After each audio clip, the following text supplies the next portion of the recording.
सख्त कार्रवाई होनी चाहिए उनके ऊपर। ऐसी कार्रवाई होनी चाहिए कि 2% के आतंकवादी भारत सरकार को चैलेंज करके चले गए। मेरी बहू से कहा कि मोदी को बता देना, मैं तुझे नहीं मार रहा हूँ। सरकार को ऐसी कार्रवाई करनी चाहिए कि वो 7 पुश्तों तक भूल जाए किसी को मारना। मेरा बेटा और बहू बैठे थे, स्नैक्स वगैरह खा रहे थे, तो पीछे से आए ये आतंकवादी और इन्होंने पूछा हिंदू हो कि मुसलमान हो। तो उन्होंने जैसे हिंदू बोला है वैसे तुरंत गोली मार दी सर पे।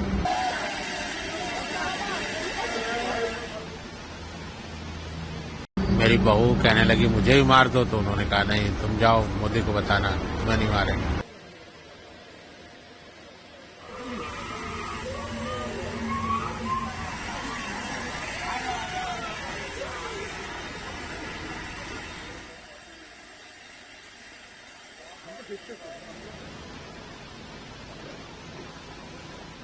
सख्त कार्रवाई होनी चाहिए उनके ऊपर।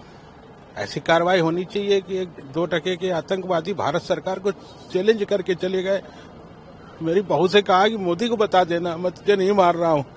सरकार को ऐसी कार्रवाई करनी चाहिए कि वो 7 पुश्तों तक भूल जाए किसी को मारना। आए विटनेस नहीं है, हम लोग पहलगाम में नीचे रुक गए थे, बच्चे लोग ऊपर गए थे।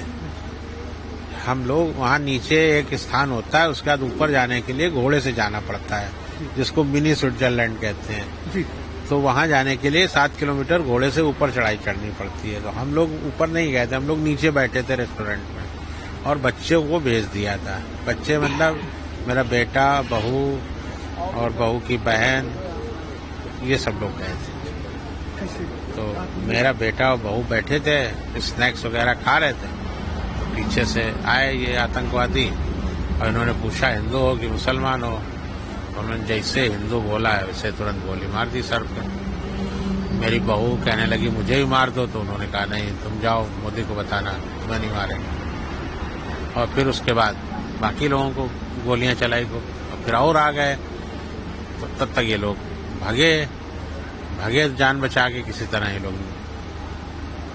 ये हुआ। कितने लोग थे वहाँ?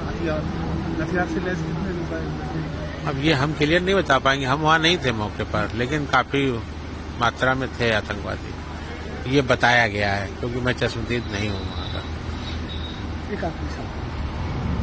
क्या चाहते हैं? क्या सरकार से आप बात करी? जो सरकार चाहते हैं उन्होंने माननीय अमित शाह जी को आज बता दिया है, गृह मंत्री जी को। उनसे भी हमारी मुलाकात हुई थी श्रीनगर में, मैंने उनसे बता दिया है कि हम क्या चाहते हैं।